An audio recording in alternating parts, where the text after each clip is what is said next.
8 əsr əvvəl şırıltı ilə axan Ağsu çayı qədim Gəncəni və yaxın kəndləri 2 hissəyə ayırdı.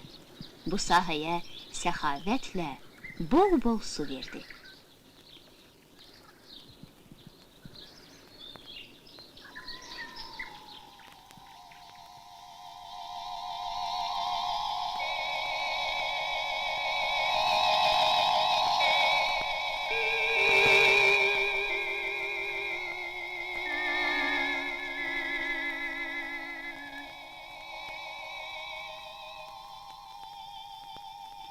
...1138-ci ildə günlərin birində yer qatının dərinliyində oyanıb dağları lərzəyə gətirən zəlzələ iri qaya parçalarını Kəpəzin zirvəsindən qoparıb Ağsuyun qabağını kəsdi.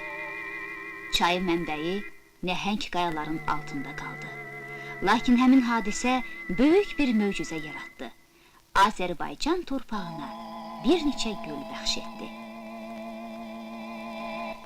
1576 metr hündürlükdəki Dəhnədə füsunkar bir göl yarandı.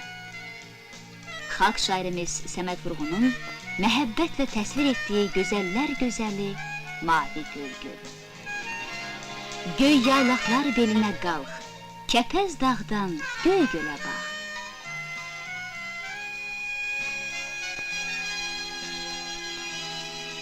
Göy gölün dərinliyi 93 metrdir. Ayaqların altında belə dipsiz bir uçurumun olduğunu xəyalına gətirəndə vahimələnirsən. Göy göl mavi yağışla doldurulmuş nəhəng su zambağına bənzəyir.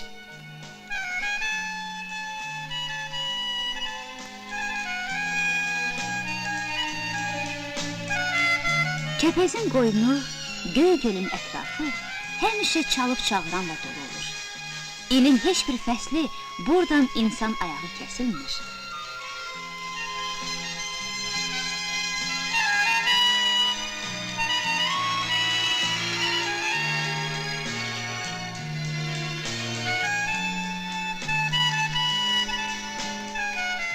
Gözüm, bu yerlərə yaxşı-yaxşı bax. Gör necə doğulur güllər, çiçəklər.